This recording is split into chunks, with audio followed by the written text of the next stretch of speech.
কেঁদে ফানিয়ার লেখিকা মেহেজাবিন নাদিয়া পর্ব ৫। শারীন মিঠার জুতো জোড়ার ভারী এবং চাবুকের মতো শব্দটা যখন করিডোর পার হয়ে ধীরে ধীরে দূর দূরান্তে মিলিয়ে গেল ৩০৪ নম্বর হলরুম, তখনও যেন এক অদ্ভুত থমথমে নিস্তব্ধতা বিরাজ করছিল। বাতাসের সেই জমাটবদ্ধ ভারী ভাবটা কাটতে বেশ কিছুটা সময় লাগলো। হলের ইনভিজিলেটর শিক্ষকরা এতক্ষণ কাঠের পুতুলের মতো আড়ষ্ট হয়ে দাঁড়িয়েছিলেন। এবার তারা বুক ফুঁড়ে একটা লম্বা শ্বাস ফেললেন। শারীমের সেই তীব্র ব্যক্তিত্ব আর ক্ষমতার দাপট হলের সবাইকে আক্ষরিক অর্থে কাঁপিয়ে দিয়ে গেছে। শিক্ষকদের একজন দ্রুত পায়ে এগিয়ে এসে শারীমের নির্দেশ মোতাবেক অরির পাশের বেঞ্চে বসা সেই মেয়েটির খাতা এবং নকলের চিরকুটটা তুলে নিলেন। মেয়েটি তখন অপরাধবোধ আর ভয়ে কান্নায় ভেঙে পড়েছে। এই মেয়েটি একটু আগে অরিকে বিপদে ফেলার জন্য নিজের চিরকুটটা অরির খাতার নিচে গুজে দিয়েছিল। লিখতে দেওয়ার নাম করে আজ নিজের পাপের ফল সে হাতে নাতে পেল। এজন্যই হয়তো বলে, পাপের চেয়েও যারা পাপ করতে পরিচিত করে তাদেরই বেশি ভোগান্তি পোহাতে হয়।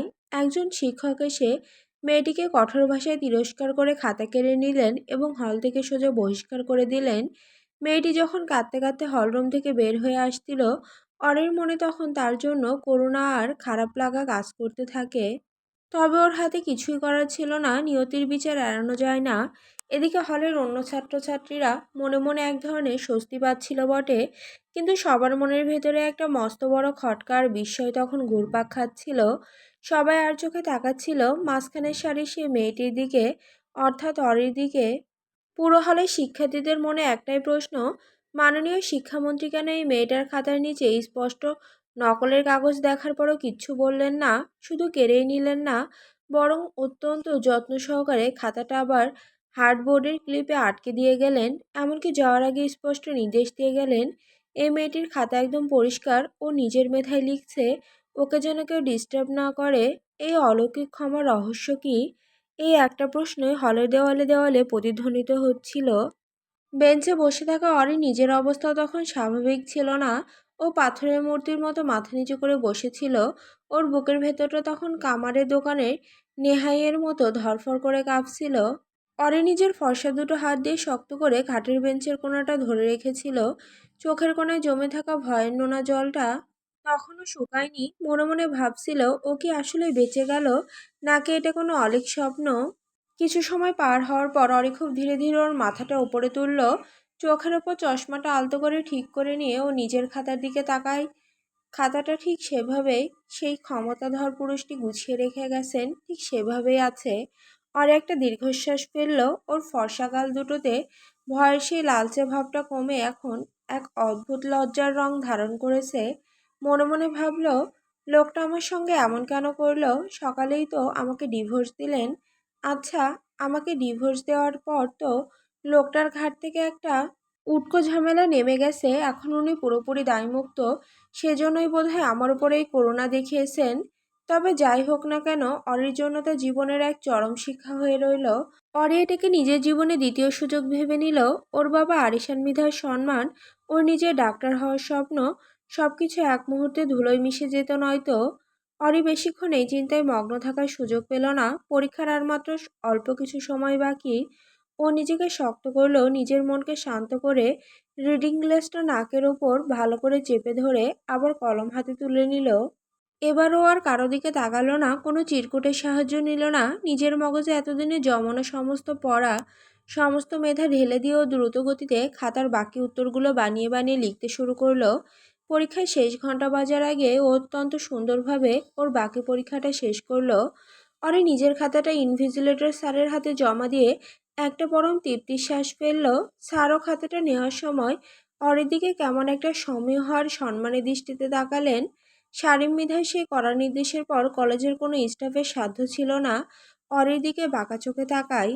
অরি হলরুম থেকে বের হয়ে করিডোরে আসতেই দেখলো জেবা ওর জন্য অপেক্ষা করছে। জেবা অন্য একটা রুমে পরীক্ষা দিচ্ছিল, তাইও ৩০৪ নম্বর রুমের এই ঐতিহাসিক নাটকের কিছুই জানতো না। অরিকে দেখেই জেবা চিৎকার করে ছুটে এলো, কিরে অরি, কেমন পরীক্ষা দিলি? শুনলাম আজ তোর ওই শিক্ষামন্ত্রী ভাই পরীক্ষা হল পরিদর্শন করতে এসেছে। আমাদের হলেও এসেছিল। আমার দুই বেঞ্চ পেছনে বসে একটা মেয়েকে উনি নকল করতে দেখে ধরে ফেলেন। মেয়েটাকে ডাইরেক্ট বহিষ্কার করে দেওয়া হয়েছে। হেব্বি করারে তোর ভাই। জেবা এক নাগাড়ে কথা বলে যাচ্ছিল, অরি শুধু মৃদু হাসলো। ও জেবাকে হলের ভেতরে সেই রোমাঞ্চকর ঘটনার কিছুই বলল না। নয়তো দেখা যাবে এই মেয়ে ওকে নকল করার দায়ে সারাদিন খোঁচাতে থাকবে। এমনিতেই জেবার ননস্টপ বকবকানি শুনতে শুনতে অরির দিন শুরু হয়, রাত শেষ হয়। পরীক্ষার বাহানায় জেবা এই পুরো 1 মাস মৃধানিবাসেই থাকবে। জেবার মা ছোটবেলায় রোড অ্যাক্সিডেন্টে মারা গেছেন। সেই থেকে জেবা তার বাবার কাছে একা হাতে মানুষ হয়েছে। সোলেমান শেখ নিজের বিজনেসের কাজে প্রায় সময় খুব ব্যস্ত থাকেন। উনি জেবাকে ঠিকঠাক মতো সময় দিতে পারেন না। সেজন্য উনি জেবাকে আরিশান মিধার বাড়িতেই অরির সঙ্গে রেখে আসেন। মেয়ের নীরবতা আর একাকিত্ব দূর করার চিন্তা ভেবে। জেবাকে নিজের সঙ্গে পেয়ে অরি যেমন খুশি হয়, ঠিক তেমনি জেবাও খুশিতে ফেটে পড়ে প্রাণপ্রিয় বান্ধবীর সঙ্গে একসাথে থাকতে পারাই। ওরা দুজনে গল্প করতে করতে কলেজের মেইন গেট পার হয়ে বাইরের রাস্তার দিকে এগিয়ে আসে। পরীক্ষা ভালো হওয়াতে জেবা ভীষণ ফুরফুরে মেজাজে ছিল। ও অরিকে বলল, চল দোস্ত, আজ পরীক্ষা উপলক্ষে তোকে ফুচকা খাওয়াবো। ঠিক আছে চল। অরিও জেবার কথায় রাজি হলো। ওরা রাস্তার ধারের একটা ফুচকা দোকানের দিকে এগোতে যাবে। ঠিক তখনই একটা কর্কশ মোটরসাইকেলের হর্নের আওয়াজ ওদের পথ আটকে গেল। একটা স্যাঁচড়া ধাঁচের মোটর বাইক নিয়ে ওদের ঠিক সামনে এসে দাঁড়ালো 3জন ছেলে। বাইকের চালকের আসনে যে বসেছিল তার পরনে চকচকে নোংরা ডিজাইনের শার্ট, গলায় মোটা চেইন আর চুলে অদ্ভুত এক কালার করা। ছেলেটার নাম রাফান, তবে এই এলাকায় সবাই তাকে রাফাইন্না বলেই ডাকে। রাফান হলো এই এলাকার এক মূর্তিমান আতঙ্ক। সে বর্তমান বিরোধী দলের প্রভাবশালী নেতা রাজন খন্দকারের দলের একজন ছোটখাটো পাতিনেতা বলা চলে। রাজন খন্দকারের ক্ষমতার দাপটে রাফান এলাকায় চরম বিটলামি, মারামারি, চাপাবাজি আর দলের পাওয়ার দেখিয়ে বেড়ায়। সাধারণ মানুষ তাকে দেখে ভয়ে পথ ছেড়ে দেয়। রাফান বেশ কিছুদিন ধরে অরিকে পিছু করছে। কলেজের সামনে রাস্তার মোড়ে অরিকে দেখলেই সে নানা রকম কুপ্রস্তাব দেয় এবং প্রেম করার জন্য জোর করে। তবে রাফান বিন্দুমাত্র জানত না যে অরি স্বরাষ্ট্রমন্ত্রী আরিশান মিধার ছেলের বউ, কিংবা সে দেশের শিক্ষামন্ত্রী শারীন মিধার আইনত স্ত্রী। অরি সবসময় খুব সাধারণভাবে চলে, সাধারণ মেয়েদের মতো কলেজে যাতায়াত করে। আর আরিশান মিধাও মেয়ের সুরক্ষার জন্য সবসময় ওনার পার্সোনাল বডিগার্ডদের সাধারণ পোশাকে অরির আশেপাশে লুকিয়ে রাখতেন, যাতে অরির সাধারণ জীবনে কোনো ব্যাঘাত না ঘটে। রাফান অরির সৌন্দর্য দেখার পর থেকে ওর জন্য প্রায় পাগল হয়ে গেছে। প্রায় সময় অরিকে দেখা মাত্রই ওর সঙ্গে প্রেমের জন্য কুপ্রস্তাব পাঠাতো। তবে অরি সেসবে পাত্তাই দিত না। বরাবরই অরি পড়াশোনার স্বপ্ন পূরণের পিছে ছুটেছে। এসব প্রেম ভালোবাসা ওর জন্য নয়, তা অরি মনে প্রাণে বিশ্বাস করে। আজকে অরিকে দেখে রাফানের ভাবভঙ্গি আরো বেশি নোংরা হয়ে উঠল। সে বাইক থেকে নেমে অরির একদম মুখোমুখি এসে দাঁড়ালো। ওর চোখ দুটোতে ছিল এক ধরনের লম্পট চাউনি। সে নিজের চুলগুলো হাত দিয়ে ঠিক করতে করতে বলল, উফ সুন্দরী, পরীক্ষা কেমন হলো? এত ভাব মারো কেন বলো তো? কতদিন ধরে পিছু করছি, একটা বার তো ভালো করে কথাও বলো না। আজকে তো পরীক্ষা শেষ, চলো আমার বাইকে ওঠো, একটু ঘুরে আসি। রাফান ভাইয়ের সঙ্গে প্রেম করলে এই এলাকায় রানী হয়ে থাকবে, কেউ তোমার দিকে চোখ তুলে তাকানোর সাহস পাবে না। রাফানের এই নোংরা কথাবার্তা আর সস্তা ভাব দেখে জেবা ভয়ে অরির হাতটা শক্ত করে চেপে ধরল। রাফানকে দেখে অরির ভেতরে রাগ যেন চড়চড় করে মাথায় উঠছিল। একে তো সকাল থেকে মনের ওপর দিয়ে এত বড় বড় ঝড় বয়ে গেছে, তার উপরে এই বখাটে ছেলের এরকম নোংরা আচরণ দিন দিন ওর ধৈর্যের বাঁধ ভেঙে দিচ্ছে। অরি রাফানের দিকে তীব্র ঘৃণা দৃষ্টিতে তাকিয়ে বলল, রাস্তা ছাড়েন বলছি, নিজের সীমার মধ্যে থাকেন। ভদ্রভাবে বলছি, আমাদের পথ থেকে সরেন। রাফান অরির এই ধমক শুনে হো হো করে হেসে উঠল। ওর পেছনে 2 চামচাও দাঁত বের করে হাসতে লাগলো। রাফান আরও এক ধাপ এগিয়ে এসে অরির জামার হাতার কোণাটা ধরার জন্য হাত বাড়িয়ে বলল, আরে বাহ সুন্দরী, তো রাগও অনেক। এই রাগটাই তো আমার ভালো লাগে। রাফানের এই হাতটা অরির জামা স্পর্শ করার আগেই ওকে পুরো স্তব্ধ করে দিয়ে একটা চটাস করে শব্দ হলো। অরি নিজের সমস্ত শক্তি দিয়ে রাফানের গালে এক মস্ত বড় থাপ্পড় কষিয়ে দিল। থাপ্পড়ের চোটে রাফানের মুখটা একদিকে ঘুরে গেল এবং ওর ঠোঁটের কোণ ফেটে সামান্য রক্ত বের হয়ে এলো। রাফানের চামচারা এবং আশেপাশের সাধারণ মানুষজন এই দৃশ্য দেখে চোখ বড় বড় করে ফেলল। এ এলাকায় রাফানাকে থাপ্পড় মারা দুঃসাহস আজ পর্যন্ত কেউ দেখায়নি। রাফান নিজের গালে হাত দিয়ে কয়েক সেকেন্ড স্তব্ধ হয়ে দাঁড়িয়ে রইল। ওর চোখের মণিতে এখন অপমান আর তীব্র হিংস্রতা ফুটে উঠল। সে রেগে চিৎকার করে বলল, কি তোর এত বড় সাহস? তুই রাফান তাহমিদকে থাপ্পড় মারলি?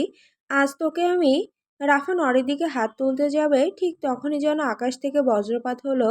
রাস্তার চারপাশ থেকে সাধারণ পোশাকে থাকা 4-5 জন বিশাল দেহের সুঠাম পুরুষ চিতাবাঘের মতো ছুটে এলো। এরা আর কেউ নয়, আরিশান মিধার স্পেশাল বডিগার্ড ফোর্স, যারা এতক্ষণ অরির সুরক্ষার আড়ালে দাঁড়িয়েছিল। গার্ডদের লিডার এসে এক ঝটকায় রাফানের তোলা হাতটা ধরে ফেলল এবং মট করে একটা শব্দ করে ওর হাতটা ঘুরিয়ে দিল। রাফান ব্যথায় চিৎকার করে মাটিতে পড়ে গেল। বাকি গার্ডরা রাফানের 2 চামচাকে ধরে লাথি আর কিলঘুষি মারতে মারতে রাস্তার ধুলোয় মিশিয়ে দিল। গার্ডদের মারের তীব্রতা দেখে রাফানের দলের লোকজনের অহংকার 1 সেকেন্ডে ধুলোয় মিশে গেল। তারা মাটিতে পড়ে যন্ত্রণায় ছটফট করতে লাগলো। গার্ডদের লিডার অরির সামনে এসে অত্যন্ত বিনীতভাবে মাথা নিচু করে বলল, ম্যাম, আপনি ঠিক আছেন তো? আমাদের আসতে কয়েক সেকেন্ড দেরি হওয়ার জন্য দুঃখিত। অরি নিজেকে সামলে নিয়ে বলল, আমি ঠিক আছি। এই মাস্তানগুলোকে এখনই লোকাল পুলিশের হাতে তুলে দিন, এদের যেন উপযুক্ত শাস্তি হয়। গার্ডরা তৎক্ষণাৎ লোকাল থানার ওসিকে ফোন করলো। স্বরাষ্ট্রমন্ত্রীর পার্সোনাল ফোর্সের ফোন পেয়ে ওসি সাহেব নিজের চেয়ার ছেড়ে লাফিয়ে উঠলেন। 5 মিনিটের মধ্যে পুলিশের 2টি ভ্যান সাইরেন বাজাতে বাজাতে এসে হাজির হলো। পুলিশ এসে রাফান এবং ওর চামচাদের কুকুরের মতো টেনে হিঁচড়ে ভ্যানে তুলল। রাফান তখনও ভ্যানের ভিতর থেকে অরের দিকে তাকিয়ে চোখ রাঙিয়ে চিৎকার করে হুমকি দিচ্ছিল, তোর এত বড় সাহস মাগি! তুই জানিস না তুই কার গায়ে হাত দিয়েছিস? আমাদের লিডার হলো রাজন খন্দকারের ছেলে আফিম খন্দকার। ও এই শহরের রাজা সে। তোকে আর তোর এই গার্ডদেরও জ্যান্ত পুঁতে ফেলবে, দেখে নিস তুই। পুলিশের ভ্যানটি রাফানদের নিয়ে থানার দিকে রওনা হয়ে গেল। অরিজেবাকে শান্ত করলো, কারণ জেবা তখনও ভয়ে কাঁপছিল। অরিজেবাকে নিয়ে গার্ডদের গাড়িতে করে বাড়ির উদ্দেশ্যে রওনা হলো। এদিকে রাফানদের থানায় নিয়ে লকআপে পুরে রাখার খবরটা খুব দ্রুত খন্দকারের দলের প্রধান কার্যালয়ে পৌঁছে গেল। রাজন খন্দকারের একমাত্র ছেলে আফিম খন্দকার তখন ওর বিলাসবহুল এয়ার কন্ডিশন রুমে বসে বন্ধুদের নিয়ে মদ্যপান আর আড্ডায় মত্ত ছিল। আফিন হলো এই শহরের এক কুখ্যাত এবং নোংরা চরিত্রের ছেলে। বাবার অঢেল টাকা আর রাজনৈতিক ক্ষমতার অপব্যবহার করে সে শহরে যা ইচ্ছা তাই করে বেড়ায়। বিশেষ করে মেয়েদের প্রতি ওর এক চরম লোভ ও লালসা রয়েছে। মেয়েদের শারীরিক ভোগ করাটাই ওর প্রধান নেশা। এই পর্যন্ত ওর নামে প্রায় 25টার মতো ধর্ষণের ফাইল কেস থানায় জমা পড়েছে, কিন্তু প্রতিবারই ওর বাবা রাজন খন্দকার কোটি কোটি টাকা খরচ করে আর ক্ষমতার জোর দেখিয়ে ওকে থানা থেকে ছাড়িয়ে নিয়ে এসেছেন। আইনের হাত ওর উপর কখনোই পৌঁছাতে পারেনি। রাফানের এক চামচা কোনো মতে আফিমের পার্সোনাল অ্যাসিস্ট্যান্ট জারিফকে ফোন করে জানালো, ভাই, রাফান ভাইকে পুলিশে ধরে নিয়ে গেছে। কলেজের সামনে একটি মেয়ের সঙ্গে ঝামেলা হয়েছিল। আচ্ছা ঠিক আছে, আমি ভাইয়ের সঙ্গে কথা বলে দেখছি কিছু করা যায় কি না। জারিফ এরপর ফোনটা কেটে আফিমকে এসে ব্যাপারটা জানায়। আফিম যখনই এই খবর শুনলো চরম বিরক্ত হলো। ও নিজের মদের গ্লাসটা টেবিলে নামিয়ে রেখে বলল, কি, রাফাইনাকে পুলিশ লকআপে ভরার সাহস পায় কোত্থেকে? ও কার দয়ায় চলে তা কি ওসি ভুলে গেছে? আফিম তৎক্ষণাৎ ওর বিশাল গাড়ির বহর আর একদল সন্ত্রাসী বাহিনী নিয়ে সোজা লোকাল থানায় গিয়ে হাজির হলো। থানায় আফিমকে ঢুকতে দেখেই ওসির কপাল দিয়ে ঘাম ছুটতে লাগলো। আফিম ওসির টেবিলের ওপর ধপ করে হাত মেরে বলল, ওসি সাহেব, রাফানকে এখনই ছাড়ুন। কার ইশারায় ওকে ধরেছেন? ওসি সাহেব ভয়ে তোতলামি করতে করতে বললেন, আফিম ভাই, আমি তো কিছু করতে পারবো না। ওপরের করার নির্দেশ আছে। ওনাকে সরাসরি স্বরাষ্ট্রমন্ত্রীর পার্সোনাল গার্ডরা ধরে আমাদের হাতে দিয়েছে। মামলা খুব কড়া। স্বরাষ্ট্রমন্ত্রীর নাম শুনে আফিম মনে মনে একটু দমে গেলেও বাইরে ওর অহংকার কমল না। সে বাবার নাম ব্যবহার করে এবং ওসির পকেটে এক মস্ত বড় টাকার বান্ডিল গুঁজে দিয়ে জোরপূর্বক রাফান এবং ওর চামচাদের লকআপ থেকে ছাড়িয়ে নিজের গাড়িতে তুলল। থানা থেকে বের হয়ে আফিম ওর জিপ গাড়ির পেছনে সিটে বসলো। রাফানের দিকে তাকিয়ে কড়া গলায় জিজ্ঞেস করলো, কি হয়েছিল রে রাফান? না, স্বরাষ্ট্রমন্ত্রীর লোক তোদের ওভাবে মারল কেন? তুই কি আরিশান মিধার কোনো লোকের ওপর হাত দিয়েছিলি? রাফান তখনও যন্ত্রণায় কাতরাচ্ছিল আর ওর গালে অরির থাপ্পড়ের দাগটা স্পষ্ট দেখা যাচ্ছিল। সে অত্যন্ত ক্ষোভ আর রাগ নিয়ে বলল, না ভাই, আরিশান মিধার কোনো লোকের ওপর না। কলেজের সামনে একটা মেয়ের সঙ্গে একটু জাস্ট কথা বলতে গিয়েছিলাম। মেয়েটা দেখতে ভাই মারাত্মক সুন্দর। এত সুন্দর মেয়ে আমি আগে দেখিনি। যেন কোনো মানুষ নয়, আস্ত একটা হুড়পড়ি। কিন্তু শালির যা তেজ, ও সবার সামনে আমাকে একটা থাপ্পড় মেরে দিল। মেয়েটা থাপ্পড় মারার সঙ্গে সঙ্গেই চারপাশ থেকে ওই গার্ডগুলো এসে আমাদের কুত্তা মারা দিল। আমরা তো বুঝতেই পারছি না ওই সামান্য মেয়েটার জন্য স্বরাষ্ট্রমন্ত্রীর গার্ডরা কেন আসবে। রাফানের কথা শুনে আফিমের চোখের মণিতে এক অদ্ভুত কুৎসিত মনোভাব ফুটে উঠল। একটা সাধারণ মেয়ে, তার আবার এত তেজ কিসে? সে আফিম খন্দকারের ডান হাত রাফানকে থাপ্পড় মারে। আফিম মেয়েটার মারাত্মক সৌন্দর্যের বর্ণনা শোনার পর ওর ভেতরে সেই নোংরা রাক্ষসটা এক মুহূর্তে জেগে উঠল। ওর মাথায় এক চরম কুচিন্তা এবং তীব্র লালসা ভর করল। ও নিজের ঠোঁটটা জিভ দিয়ে চাটতে চাটতে বলতে লাগলো, একটা সাধারণ মেয়ের এত বড় সাহস! এর অহংকার আমি আফিম খন্দকার সামান্য এক হাতে তুড়ি মেরে ভেঙে ফেলবো। আরিশান মিধার গার্ডরা হয়তো এমনিতেই ওই এলাকায় ডিউটিতে ছিল। এই মেয়েটাকে আমার চাই চাই, এর শরীরের সব তেজ আমি এক রাতে ধুলোয় মিশিয়ে দেব। আফিম রাফানের দিকে তাকিয়ে অত্যন্ত নোংরা একটা হাসি দিয়ে বলল, মেয়েটার নাম আর ঠিকানা বের কর রাফান। ওর এই তেজি রূপটা আমার খুব পছন্দ হয়েছে। 25টা ফাইল তো অলরেডি ক্লোজ, 26 নম্বর ফাইলটা এই মেয়ের নামেই খোলা যাক। রাফান আফিমের কথা শুনে বেশ আনন্দিত হলো। ওর ভেতরে এতক্ষণ যাবৎ মেয়েটার জন্য পুষে থাকা রাগ পৈশাসিকতায় রূপ নিল। আফিম আর বেশিক্ষণ থাকলো না সেখানে। নিজের কালো জিপটা টেনে নিয়ে গেল বাড়ির উদ্দেশ্যে।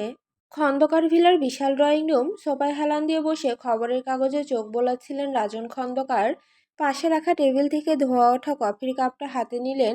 এটা ওনার নিত্যদিনের স্বভাব। সকালে চায়ের কাপে চুমুক দিয়ে দিন শুরু করলেও বিষণ্ণ বিকেলে এক কাপ কড়া গরম কফি ওনার চাই চাই। ছিমছাম গরনের হ্যাংলা পাতলা একহারা গরম তার মাথার চুলে অনেক আগেই রুপোলি পাক ধরেছে। পরনে ধবধবে সাদা পাঞ্জাবি আর পায়জামা, যা ওনার অবয়বে এখনো একটা মার্জিত নেতার ভাব ধরে রেখেছে। ছাত্রজীবনে তিনি ছিলেন এক তুখোড় দূরদর্শী রাজনীতিবিদ। বাবা মায়ের অমতে পরিবারের বিরুদ্ধে গিয়ে রাজনীতিতে যোগ দিয়েছিলেন। সময়ের সাথে সাথে সাধারণ মানুষের কাছ থেকে সাড়াও মিলেছিল উপচে পড়া। পরপর দুবার সংসদ সদস্য এমপি নির্বাচিত হয়েছিলেন তিনি। তবে রাজনীতির পরিচ্ছন্ন আকাশটা মেঘলা হতে শুরু করলো যেদিন থেকে আরিশান মৃধা ওনার আসনে প্রতিদ্বন্দ্বী হিসেবে দাঁড়ালেন। শিক্ষা, যোগ্যতা, সততা আর দায়িত্ব পালনের অনন্য দক্ষতায় আরিশান মৃধা সব দিক থেকে রাজন খন্দকারের চেয়ে এগিয়ে ছিলেন। ফলে জনতা আর রাজন খন্দকারকে নয়, আরিশান মৃধাকেই বেছে নিল। এই পরাজয় নিয়ে রাজন খন্দকারের মনে কোনো ক্ষোভ বা আফসোস ছিল না। তিনি মনে প্রাণে বিশ্বাস করেন, রাজনীতি জোর খাটানোর জায়গা নয়, ভালোবাসার বিশ্বাস দিয়ে মানুষের মন জয় করার জায়গা।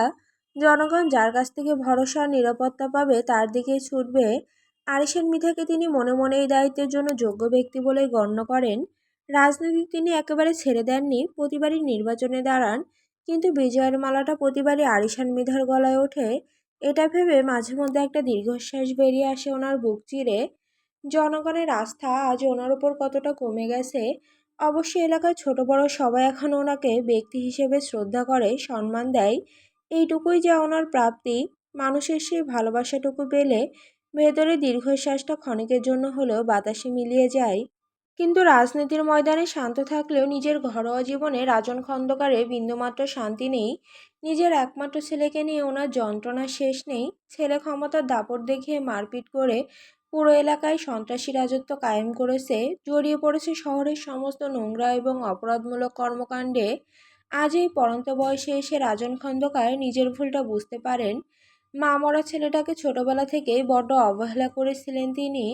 রাজনীতি, ক্ষমতা আর বাবার রেখে যাওয়া ব্যবসার আড়ালে তিনি ভুলে গিয়েছিলেন যে ওনার একটা সন্তান আছে। কাজের লোকেদের কাছে অবহেলা আর অনাদরে বড় হয়েছে আফিম। আর নিজের অপরাধবোধ ঢাকতে রাজন খন্দকারও ছেলের যে কোনো আবদার, যে কোনো চাওয়াকে চোখ বন্ধ করে পূরণ করেছেন। কিন্তু কে জানতো, অন্ধ ভালোবাসার এই আশকারা পেয়ে ছেলেটা দিনে দিনে এতটা বেয়াদব, চরিত্রহীন আর কুখ্যাত এক বখাটেতে পরিণত হবে। থানার ক্রিমিনাল লিস্টে নিজের একমাত্র ছেলের নাম জ্বলজ্বল করতে দেখলে আজ ওনার বুকটা ভীষণ ভারী হয়ে আসে। অপমানে লজ্জায় কুঁকড়ে যান তিনি। নিজের জীবনের এই ব্যর্থতার প্রতিদান যখন ওনার মাথায় ঘুরপাক খাচ্ছিল, ঠিক তখন ওনার ভাবনায় সেদ পড়ল। ড্রয়িং রুমের সুবাস হঠাৎ বদলে গেল। কড়া পারফিউমের তীব্র গন্ধে ওনার পাশে এসে বসল এক অতীব আকর্ষণ উগ্র সুন্দরী রমণী। পরনে তার ফিনফিনে পাতলা সিল্কের জর্জেট শাড়ি, যা নারীর শরীরের অনাবৃত অংশগুলোকে অত্যন্ত খোলামেলা আর দৃশ্যমান করে তুলেছে। রমণীটি সোফায় বসেই অত্যন্ত চপলতায় রাজন খন্দকারের কাঁধের উপর ঝুঁকে পড়ল। তারপর দুই হাত দিয়ে ওনার গলা জড়িয়ে ধরে মাদক ভরা গলায় আদুরে সুরে বলে উঠল, বেবি, এত গম্ভীর হয়ে কী ভাবা হচ্ছে?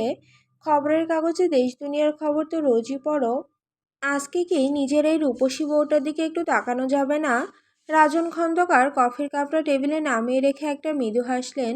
ওনার এই বিষণ্ণ মনটাকে পলকে চাঙ্গা করে তোলার জাদুকরী ক্ষমতা কেবল এই একটি মানুষেরই আছে। মেয়েটির নাম অনুপমা, রাজন খন্দকারের দ্বিতীয় স্ত্রী, বয়স মাত্র 26-এর কোঠায়।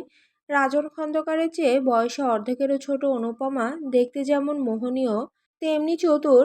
রাজন খন্দকার নিজেও খুব ভালো করেই জানেন অনুপমা ওনাকে বা ওনার এই বুড়ো বয়সকে ভালোবেসে এই ঘরে আসেনি, এসেছে খন্দকারদের অঢেল ঐশ্বর্য, বিলাসবহুল জীবন আর ওনার টাকার লোভে। কিন্তু তাও পৌরত্বের এই নিঃসঙ্গ জীবনে অনুপমার এই কৃত্রিম ভালোবাসার ছোঁয়াটুকুই রাজন খন্দকারের কাছে অমৃতের মতো মনে হয়। প্রথম স্ত্রীর মৃত্যুর পর যে শূন্যতা ওনাকে গ্রাস করেছিল, অনুপমা এসে তা পূর্ণ করেছে। তা সে টাকার বিনিময়ে হোক কিংবা মোহের বশে, রাজন খন্দকার ওকে বড্ড ভালোবাসেন। ওনার সমস্ত অন্ধতা আর দুর্বলতা এখন এই 26 বছরের তরুণীটিকে ঘিরেই। অনুপমার গলার হালকা আঁচলটা ওনার কাঁধে স্পর্শ করতেই রাজন খন্দকার ওনার একটা হাত অনুপমার চিবুকে রাখলেন। ওনার ক্লান্ত চোখে তখন এক অদ্ভুত প্রশ্রয়ের ছায়া। তিনি নরম গলায় বললেন, ভাবছিলাম অনু, আমার জীবনের খতিয়ানটা নিয়ে ভাবছিলাম। রাজনীতিতে হারলাম, সমাজসেবায় হারলাম, আর সবচেয়ে বড় হারটা হারলাম আমার নিজের ছেলের কাছে। আফিম দিন দিন হাতছাড়া হয়ে যাচ্ছে। অনুপমা ওনার কথায় কান্না দিয়ে ঠোঁট ফুলিয়ে একটু আদুরে অভিনয় করল। রাজন খন্দকারের গলার বাঁধন আরও শক্ত করে জড়িয়ে ধরে ওনার কানের কাছে মুখ এনে ফিসফিসিয়ে বলল, ধুর, রাখো তো তোমার ওই গুণধর ছেলের কথা। ও বড় হয়েছে, নিজের ভালো মন্দ বোঝে। তুমি শুধু শুধু নিজের শরীরটা খারাপ করছো। তার চেয়ে বলো আজকে আমাকে কেমন লাগছে। রাজন খন্দকার দীর্ঘশ্বাস চেপে অনুপমার চোখের দিকে তাকালেন।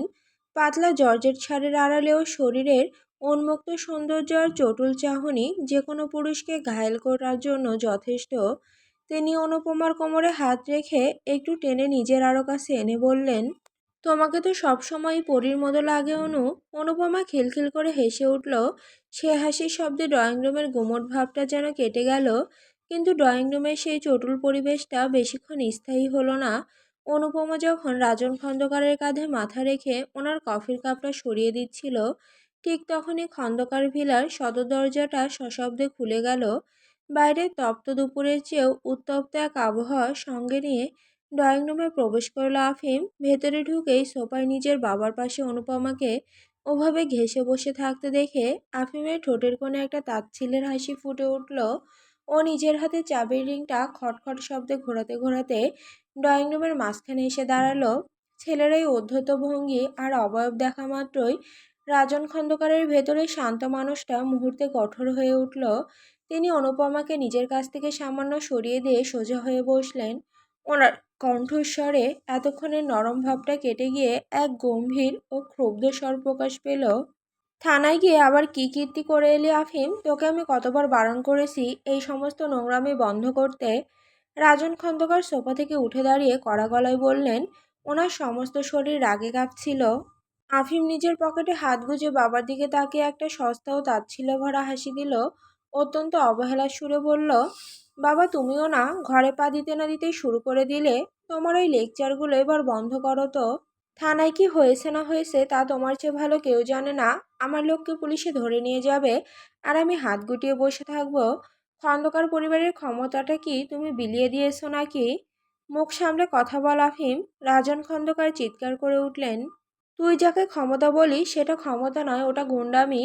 তুই দিন দিন একটা জানোয়ারে পরিণত হচ্ছিস। আফিম এক ধাপ এগিয়ে এসে ওনার চোখের দিকে তাকিয়ে বলল, এই শহরে আফিম খন্দকার যা চাই তাই হয়। তুমি বুড়ো হয়েছো, রাজনীতিতে হেরে ঘরে বসে বিশ্রাম নিচ্ছ, নাও, কিন্তু আমার রাস্তায় বাধা দিতে এসো না।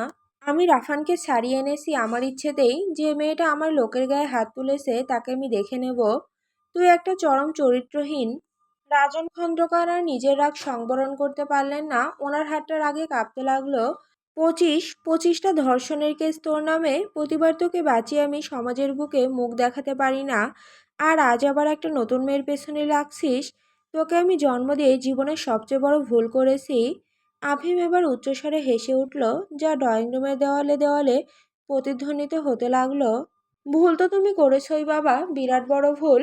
বাবা ছেলের এই চরম কথা কাটাকাটি আর ঝগড়া যখন তুঙ্গে, ঠিক তখনই মাঝখানে এসে দাঁড়ালো অনুপমা। ও নিজের সিল্কের শাড়ির আঁচলটা একটু ঠিক করে নিয়ে অত্যন্ত চতুরতার সাথে রাজন খন্দকারের হাতটা চেপে ধরল। ও জানতো কিভাবে এই পরিস্থিতি সামাল দিতে হয়। অনুপমা অত্যন্ত কোমল আর আদুরে গলায় রাজন খন্দকারকে বলল, আহা, তোমরা বাবা ছেলে দেখা হলে কেন এভাবে ঝগড়া শুরু করো বলো তো? ওনার প্রেশারটা এমনিতেই হাই, তুমি একটু শান্ত হও আফিম। ও রাজন খন্দকারকে আলতো করে চেপে সোফায় বসিয়ে দিল। ওনার বুকে হাত বুলিয়ে দিতে দিতে বলল, তুমি শুধু শুধু রাগ করছো। আফিম তো এখন ছোট নয়। তুমি একটু পানি খাও, শান্ত হও। রাজন খন্দকার অনুপমার ছোঁয়ায় কিছুটা শান্ত হয়ে সোফায় মাথা নিচু করে বসে রইলেন। ওনার বুকটা তখনও দ্রুত ওঠানামা করছিল। ঠিক তখনই আফিম সোফার ওপাশে দাঁড়িয়ে অনুপমার দিকে তাকালো। অনুপমার পাতলা শাড়ির আড়ালে শরীর, আফিমের চোখ এড়ালো না। ও ঠোঁটের কোণে একটা কুৎসিত বাঁকা হাসি ফুটিয়ে অনুপমা চোখের দিকে সরাসরি তাকালো। ওর বাবার সামনেই ও অনুপমাকে উদ্দেশ্য করে অত্যন্ত গভীর ও ইঙ্গিতপূর্ণ গলায় বলল, আম্মু, বাইরে যা গরম পড়েছে না, মাথাটা একদম গরম হয়ে যাচ্ছে। আমার জন্য রুমে এক গ্লাস ঠান্ডা জুস নিয়ে আসো। ভেতরের গরমটা একটু ঠান্ডা করতে হবে। অনুপমা আফিমের সেই লোলুপ দৃষ্টির ভাষা পলকে ধরে ফেলল। ও রাজন খন্দকারের দিকে এক পলক তাকিয়ে আবার আফিমের দিকে তাকিয়ে একটা অত্যন্ত মায়াবী ও বাঁকা রহস্যময় হাসি দিল। রাজন খন্দকারের কাঁধ থেকে হাত সরিয়ে নিয়ে বলল, আচ্ছা, তুমি রুমে যাও, আমি এখনই রান্নাঘর থেকে তোমার জন্য ঠান্ডা জুস বানিয়ে আনছি। অনুপমা রান্নাঘরের দিকে পা বাড়ালো আর আফিম একটা পৈশাসিক হাসি দিয়ে নিজের ঘরের দিকে চলে গেল। রাজন খন্দকার সোফায় বসে নিজের কপালে হাত দিয়ে ভাবছিলেন, ছেলের এই দিন দিন অবনতি আর পৈশাসিক জানোয়ারে রূপান্তরিত হওয়ার কারণ কি? হঠাৎ করে ওনার কি যেন একটা মনে পড়ে গেল। পুরো হুঁশ ফিরে এলো ওনার। মনের ভেতর এক তীব্র আশঙ্কার জন্ম নিল। না, এটা হতে পারে না। রাজন খন্দকার বিড়বিড় করে উঠলেন এবং সোফা ছেড়ে এক ঝটকায় দাঁড়িয়ে পড়লেন। ওনার মনে হলো উনি প্রতিবারের মতোই এবারও এক মস্ত বড় ভুল করতে যাচ্ছেন। অনেক দেরি হয়ে যাচ্ছে। উনি আর এক মুহূর্ত নষ্ট না করে দ্রুত পায়ে ভেতরের করিডোর দিয়ে আফিমের ঘরের দিকে দৌড়াতে লাগলেন। ওনার হৃদস্পন্দন তখন চরম সীমায় পৌঁছে গেছে, কিন্তু ততক্ষণে প্রতিবারের মতোই আবার দেরি হয়ে গেছে। অনুপমা ট্রেতে করে জুসের গ্লাস নিয়ে ঠিক তখনই আফিমের ঘরের সামনে পৌঁছেছিল। আফিম দরজার কাছে দাঁড়িয়ে অপেক্ষা করছিল। অনুপমা ঘরে ঢোকার সাথে সাথে আফিম অত্যন্ত দ্রুততায় হঠাৎ করে ভেতরের লকটা আটকে দিল এবং দরজাটা বন্ধ করে দিল। রাজন খন্দকার ঠিক সেই মুহূর্তে দরজার সামনে এসে পৌঁছালেন। বন্ধ দরজার দিকে তাকিয়ে ওনার পায়ের তলা থেকে যেন মাটি সরে গেল। উনি দরজায় জোরে জোরে ধাক্কা দিতে লাগলেন এবং চিৎকার করে বলতে লাগলেন, আফিম, দরজা খোল বাবা। অনুপমা, তুমি বাইরে আসো। তোরা ভেতরে কি করছিস? আফিম, তোকে আমি বলছি দরজা খোল। ঘরের ভেতরে তখন সম্পূর্ণ অন্য দৃশ্য। দরজা বন্ধ হতে আফিম জুসের গ্লাসটা টেবিলের উপর ছুঁড়ে মারল। ওর ভেতরে সে পৈশাচিক লালসার শরীরের ক্ষুধা তখন চরমে। ও অনুপমার দিকে এগিয়ে গেল। অনুপমাও কোনো প্রতিরোধ না করে ওর সেই বাঁকা হাসিটা ধরে রেখে দাঁড়িয়ে রইল। আফিম আর সময় নষ্ট করলো না। ও নিজের গায়ের শার্টের বোতামগুলো একটা একটা করে ছিঁড়ে ফেলতে লাগলো এবং নিজের গায়ের কাপড় খুলতে শুরু করলো। অনুপমা অত্যন্ত চতুর ও লোলুপ ভঙ্গিতে নিজের গায়ের সেই ফিনফিনে পাতলা সিল্কের জর্জেট শাড়ির বাঁধন আলগা করে দিল। একের পর এক কাপড় মেঝেতে লুটিয়ে পড়তে লাগলো এবং দুজনেই সম্পূর্ণ নগ্ন ও উন্মত্ত হয়ে একে অপরকে জড়িয়ে ধরল। রাজন খন্দকার দরজার বাইরে দাঁড়িয়ে ক্রমাগত ধাক্কা দিচ্ছিলেন আর ওনার গলার রগ ফুলে উঠছিল। তিনি তীব্র যন্ত্রণায় চিল্লিয়ে বলতে লাগলেন, অনুপমা, তুমি আমার স্ত্রী, তুমি ওর সাথে ওসব করবে না। আফিম, ও তার মা সমতুল্য, ওকে ছেড়ে দে। ও ব্যথা পাবে আফিম, ওকে ছেড়ে দে, তোরা এই পাপ কাজ করিস না। কিন্তু ঘরের ভেতরে দুজন মানুষের কানে তখন কামনার অন্ধ নেশা ছাড়া আর কোনো শব্দ পৌঁছাচ্ছিল না। তারা বাইরের এই চিৎকারকে সম্পূর্ণ বুড়ো আঙুল দেখে বিছানায় আছড়ে পড়ল। আফিম অত্যন্ত হিংস্র ও বন্য উল্লাসে অনুপমার শরীরে নিজের অধিকার প্রতিষ্ঠা করতে লাগলো। কামনার তীব্র তীব্রতায় দুজনেই চরম মদমত্ত হয়ে উঠল। অনুপমা চরম সুখে মুখ থেকে অস্ফুট সুরে আফিমের পিঠে নিজের নখ বসিয়ে দিল আর দুজনে মিলে এক তীব্র আদিম খেলায় মেতে উঠল। রাজন খন্দকার দরজার বাইরে মাটিতে বসে পড়লেন। ওনার চোখের কোণ দিয়ে জল গড়িয়ে পড়ছিল আর কানের ভেতর আসছিল ওনার স্ত্রী আর নিজের একমাত্র ছেলের সেই তীব্র মিলনের শব্দ। ওনার জীবনের সবচেয়ে বড় পরাজয় এই বন্ধ দরজার ওপাশে অত্যন্ত নিষ্ঠুরভাবে উদযাপিত হচ্ছিল।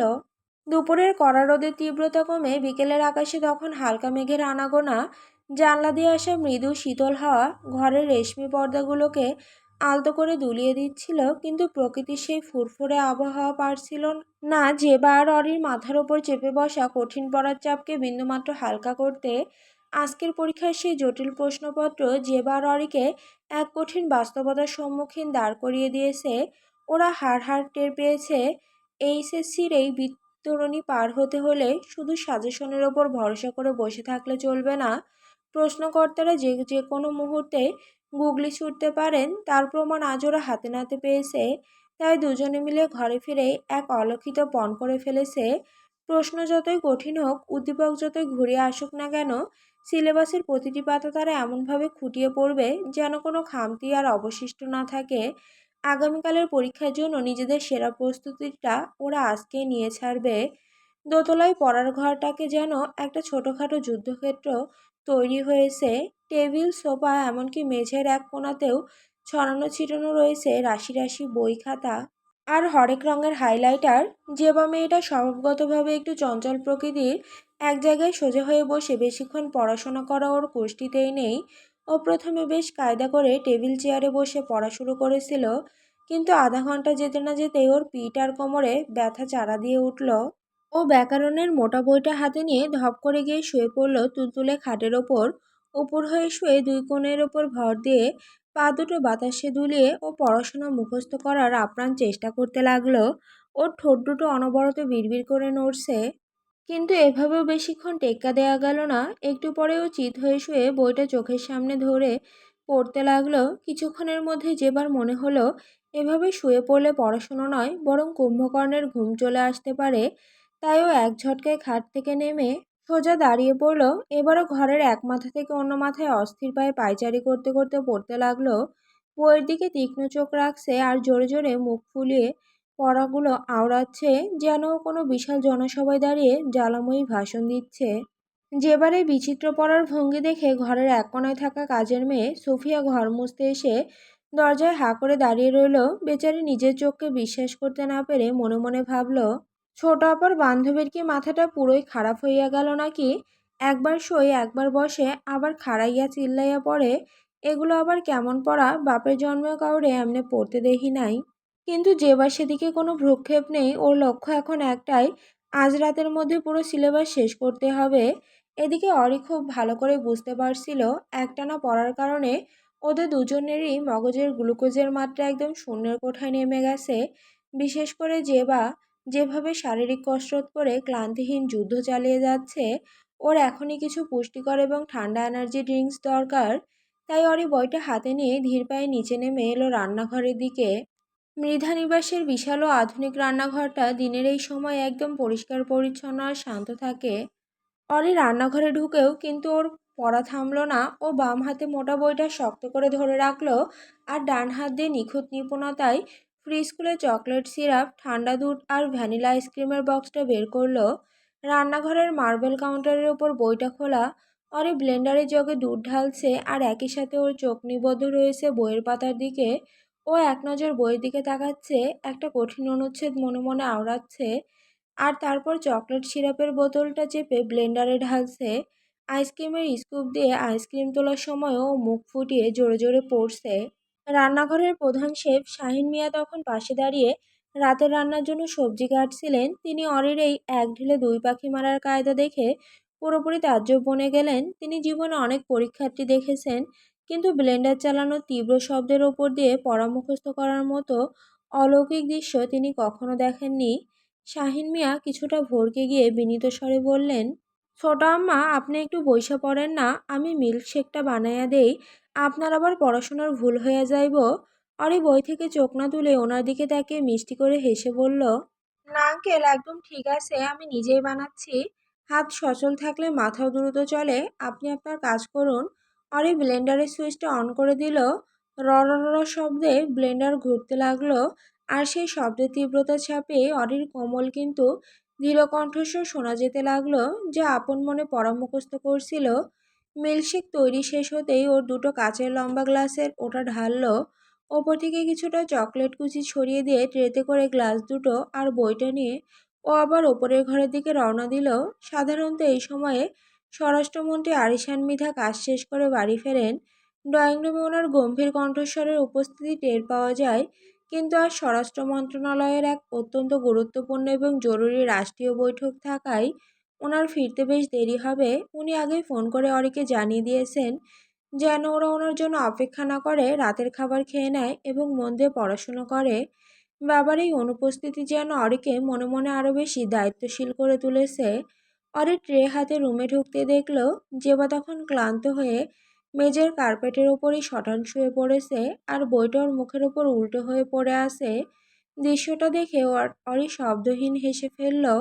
ও ট্রেটা টেবিলের ওপর রেখে জেবার মুখের ওপর থেকে বইটা সরালো। এই নে বাদামনি, তোর এনার্জি বুস্টার এসে গেছে, আগে এটা খা, মাথা আবার ঝড়ের গতিতে কাজ করা শুরু করবে। চকলেট মিল্কশেকের নাম শুনতেই জেবা এক ঝটকায় উঠে বসলো, যেন ওর গায়ে জিনের আসর হয়েছে। জেবা চকলেট মিল্কশেকের গ্লাসটা দুই হাতে ধরে এমনভাবে দ্রুত চুমুক দিচ্ছিল যেন ওটা কোনো স্বর্গীয় অমৃত। এক মস্ত চুমুক দিয়ে ও আ করে একটা পরম তৃপ্তির শব্দ করলো। তারপর গ্লাসটা নামিয়ে রেখে অরের দিকে তাকিয়ে বলল, এখন এটা সবচেয়ে বেশি প্রয়োজন ছিল দোস্ত। এতগুলো পড়া একসাথে গিলতে গিলতে আমার গলাটা শুকিয়ে কাঠ হয়ে গেছিল এতক্ষণ। পরে নিজের গ্লাসে একটা স্ট্র ডুবিয়ে আস্তে করে চুমুক দিল। বইটা আবার কোলের উপর খুলে রেখে শান্ত গলায় বলল, একটা একটা করে অধ্যায় পর, বেশি প্যারা নিলে পরীক্ষার হলে কিছুই মনে থাকবে না। জেবা কার্পেট থেকে উঠে সোফায় বসে পড়ল, পা দুটো সোফার উপর তুলে দিয়ে বইটা কোলে টেনে নিল। হ্যাঁ, ঠিক বলেছিস, কিন্তু এই বইয়ের পাতাগুলো দেখলে আমার মাথা এমনিতেই গরম হয়ে যায়। এত যুদ্ধ, এত রক্ত, এত চক্রান্ত, মানুষ এত খারাপ কেন হয় বলতো? অরি বইয়ের লাইন থেকে চোখ তুলে জেবার দিকে তাকালো। ওর চোখে তখন এক গভীর ও শান্ত দৃষ্টি। ও মৃদু স্বরে বলল, মানুষ খারাপ হয় বলেই তো বই লেখা হয় জেবা। ভালো মানুষদের সহজ সরল জীবনকে সবাই এভাবে পাতায় পাতায় মনে রাখে না। মনে রাখে তাদের, যারা অন্যায়ের বিরুদ্ধে লড়াই করেছে, যারা দেশ বাঁচিয়েছে। আমরাও একদিন ডাক্তার হয়ে মানুষের জীবন বাঁচাবো, সেটাই আমাদের নিজেদের ইতিহাস হবে। যে বাউরির কথা শুনে কিছুক্ষণ মন্ত্রমুগ্ধের মতো চুপ করে রইল, তারপর আস্তে করে মাথা নেড়ে সায় দিল। তোর ভেতরের গভীরতাটা সত্যি অসাধারণ রে অরি। তুই সবসময় এত সুন্দর করে কথা বলিস কেন? আমার তো শুনলেই সব ক্লান্তি দূর হয়ে মন ভালো হয়ে যায়। অরি হাসলো, হাসিটা খুব ছোট, কিন্তু তার চোখে এক অদ্ভুত মায়া জড়ানো ছিল। ও কলমটা তুলে নিয়ে বলল, চল, অনেক গল্প হলো, এবার আবার পড়া শুরু করি। দুজনে আবার মনোযোগ দিয়ে বই খুলে বসলো। ঘরের মধ্যে শুধু হালকা পাতার উল্টানোর শব্দ আর জেবার মাঝে মাঝে বিড়বিড় করে পড়ার আওয়াজ। বাইরে বিকেলে সোনাঝরা আলোটা আস্তে আস্তে ফিকে হয়ে আসছে। জানালার পর্দা গলে গধূলির কমলা রঙের রোদ এসে পড়েছে ঘরের নরম কার্পেটের ওপর, যেন এক শান্তিময় আবহ তৈরি করে রেখেছে দুই বান্ধবীর স্বপ্ন ছোঁয়ার লড়াইয়ে। বিকেলে তপ্ত রোদের পর পদ্মপাড়ের শহর রাজশাহীর আকাশে তখন সন্ধ্যার আবছা অন্ধকার নামতে শুরু করেছে। শহরের এক কোণে অবস্থিত মৃধা আবরার শারিমের বিশাল বাংলো বাড়ির ড্রয়িং রুমের পরিবেশটা এই মুহূর্তে এক অদ্ভুত গম্ভীরতায় থমথম করছিল। ঘরের ভেতরে সেন্ট্রাল এয়ার কন্ডিশনারের একটানা মৃদু গুঞ্জন ছাড়া আর কোনো শব্দ নেই। সোফায় হেলাম দিয়ে বসে শারিম, ওর পরনে ধবধবে সাদা শার্টের হাতা দুটো বরাবরের মতো কোনোই পর্যন্ত নিখুঁতভাবে গোটানো। এক হাতে আঙুলের ফাঁকে জ্বলন্ত দামি চুরুট, যার নীলসে ধোয়া ড্রয়িং রুমের বিলাসবহুল ঝাড়বাতির আলোয় এক মায়াবী ও রহস্যময় কুয়াশার সৃষ্টি করছিল। শারমের চোখ জোড়া দৃষ্টি ছিল শূন্য ছড়ানো। ওর সেই পাথরের মতো শক্ত আর ধারালো চেহারায় এখন এক অদ্ভুত চতুর হাসি রেখা ফুটে উঠেছে। যতবার ওর চোখের সামনে সেই সকালের দৃশ্যটা ভেসে উঠছিল, সেই দুধ সাদা গায়ের রঙের উপর ভোরের কাঁচা সোনা রোদ, এলোমেলো বাদামি সিল্কি চুল আর হরিণীর মতো টানা টানা চোখ, ততবারই ওর চুরুটের ধোয়ার গতি তীব্র হচ্ছিল। মনে মনে অনবরত আওড়াচ্ছিল, আমার চন্দ্রিমা, সে আমার চন্দ্রিমা। 5 বছর ধরে অরিকে নিজের জীবনের সবচেয়ে বড় কলঙ্ক ভেবে দূরে সরিয়ে রেখেছিল শারিম, অথচ এতদিন কিনা আস্ত একটা চাঁদের টুকরো হয়ে ঘরের কোণে লুকিয়েছিল ওর চন্দ্রিমা। চন্দ্রিমাকে হাতছাড়া করা মানে নিজের অস্তিত্বকে অস্বীকার করা। শারমিনের এখন মূল উদ্দেশ্য যেভাবেই হোক অরিকে ফিরে পেতে হবে। এই জন্য এখন ওকে নিজের কঠোর বাবার খাঁচা থেকে বের করে অরিকে বুকে টেনে নিতে হলে শারমিনকে এক চরম খেলা খেলতে হবে। এমন এক চাল চালতে হবে যা পুরো দেশকেও নাড়িয়ে দেবে। ঠিক তখনই ড্রয়িং রুমের ভারী দরজাটা ঠেলে তথস্থ পায়ে ভেতরে প্রবেশ করলো আলভি। আলভির মুখের অবস্থা তখন দেখার মতো। ওর কপাল বেয়ে ঘাম ঝরছে আর চোখ গোল গোল হয়ে আছে। 5 স্টার রেস্তোরাঁয় 4টে নেড়ি কুকুরকে নিয়ে বিফ স্টেক খাওয়ানোর মতো ঐতিহাসিক ও যন্ত্রণাদায়ক ডিউটি শেষ করে ও মাত্রই রাজশাহী এসে পৌঁছেছে। বসের এই আকস্মিক পাগলামিও কোনোভাবে হজম করতে পারছিল না। আলভি সোফার কিছুটা দূরত্বে এসে অত্যন্ত বিনীতভাবে মাথা নিচু করে দাঁড়ালো। ওর গলা শুকিয়ে কাঠ তোতলাতে তোতলাতে বলল, স্যার, আপনার নির্দেশ মতো কাজ একদম 100% কমপ্লিট করা হয়েছে। শারীন চুরুটে একটা শেষ টান দিয়ে অ্যাস্ট্রেতে ওটা গুজে দিল। ও মাথা না তুলে অত্যন্ত শীতল ও গম্ভীর গলায় জিজ্ঞেস করলো, মিডিয়ার কি অবস্থা আলভি? আমি যা যা বলেছিলাম সব ঠিকঠাক জায়গায় পৌঁছেছে তো?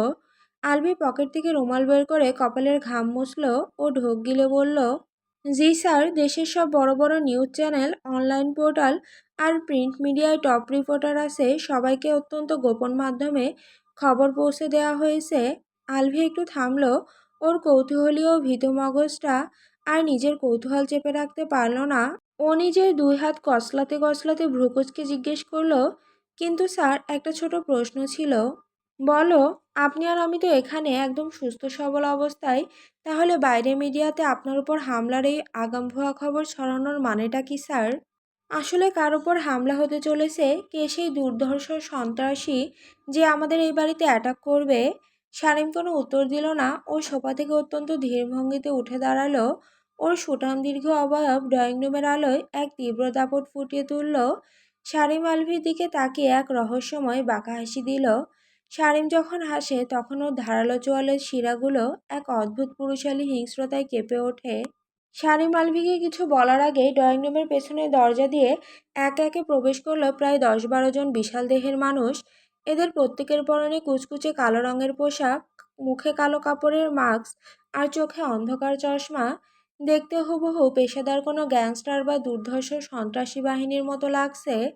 আলভিদের দেখা মাত্রই ভয়ে এক লাফে সোফার পেছনে গিয়ে লুকিয়ে পড়ল। ও কাঁপতে কাঁপতে চিৎকার করে উঠতে চাইল, ওরে বাবারে, ডাকাত পড়ছে, স্যার বাঁচান। চুপ করো আলভি, এত ভয় পেলে আমার পিএ হিসেবে চাকরি করবে কিভাবে? শারীমের কড়া ধমকে আলভি সোফার আড়াল থেকে উকি দিল। শারীন শান্ত গলায় বলল, এরা অন্য কেউ নয়, আমার হায়ার করা লোক। আলভি এবার নিজের বোকা মাথায় হাত দিয়ে সোফার আড়াল থেকে বের হয়ে এলো। ও হাঁ করে বসের দিকে তাকিয়ে রইল। মনে মনে ভাবল, বসের মাথাটা আজ সকাল থেকেই পুরো ড্যামেজ হয়ে গেছে।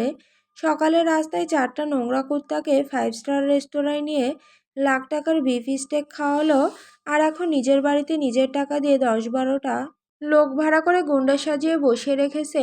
উনি কি কোনো ক্রাইম থ্রিলার সিনেমার ডিরেক্টর হওয়ার শখ জাগিয়েছে নাকি?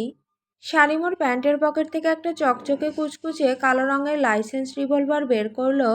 লাইটের আলো সেই মারাত্মক অস্ত্রের ধাতব শরীরটা ঝিলিক দিয়ে উঠল। আলভি পিস্তলটা দেখা মাত্রই নিজের 2 হাত মাথার ওপর তুলে 3 ফুট পিছিয়ে গেল। ওর কলিজা তখন শুকিয়ে আমসি হয়ে গেছে। শারীম অত্যন্ত নিখুঁত ভঙ্গিতে রিভলভারটা আলভির দিকে বাড়িয়ে দিল। আলভি তো অবাক। ও কাঁপা কাঁপা হাতে পিস্তলটা কোনো মতে ধরল, যেন ওটা কোনো জ্যান্ত বোম। ঠিক তখনই শারীম ওই 2 হাত চওড়া করে আলভির একদম মুখোমুখি দাঁড়িয়ে অত্যন্ত আকস্মিক ও গম্ভীর কণ্ঠে আদেশ দিল, শুট মি আলভি, ফায়ার। অ্যাঁ।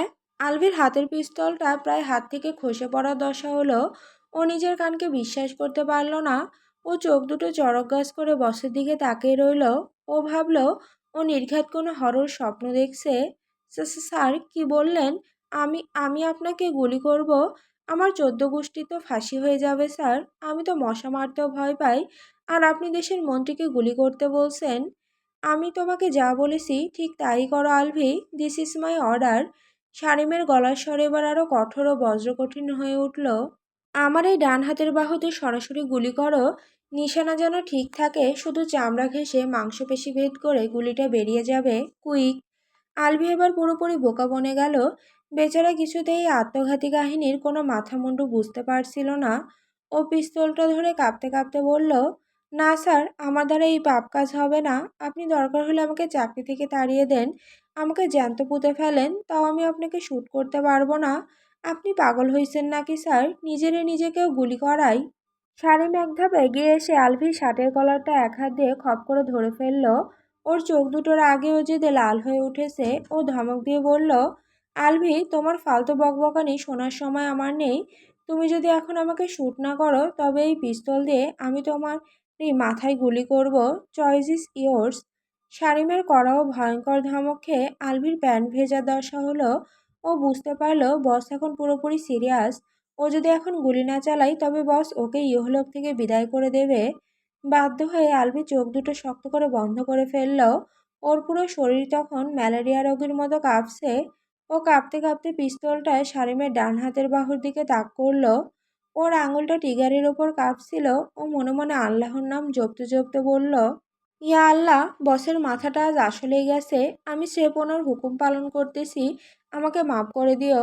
এরপর ড্রয়িং রুমে নিস্তব্ধতা চূর্ণ বিচূর্ণ করে এক বিকট শব্দের গুলি ফোটার আওয়াজ হলো।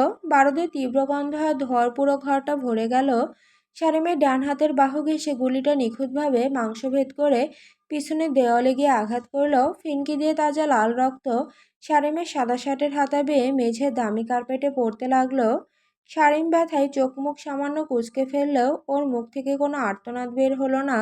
ও নিজের বাঁ হাত দিয়ে ক্ষতস্থানটা চেপে ধরে সেই কালো পোশাকধারী ভাড়াটে গুন্ডাদের দিকে তাকিয়ে শান্ত কিন্তু কড়া গলায় বলল, এবার তোমরা তোমাদের কাজ শুরু করো। ঘরের আসবাবপত্র ভাঙো, বাইরে গিয়ে কয়েক রাউন্ড গুলি করো যেন পুরো এলাকাবাসী মনে করে এখানে হামলা চলছে। কুইক। ভাড়াটে গুন্ডারা তৎক্ষণাৎ ড্রয়িং রুমে দামি ফুলদানি, কাচের টেবিল লাথি মেরে ভাঙতে শুরু করলো। বাইরে গিয়ে ধুমধাম ফাঁকা গুলি ছুটতে লাগলো। পুরো বাড়ি জুড়ে যেন এক নরক গুলজার পরিবেশ তৈরি হলো। আলভি ততক্ষণে পিস্তলটা মেঝেতে ফেলে দিয়ে নিজের মাথায় হাত দিয়ে মাটিতে বসে গভীর চিন্তা করছে।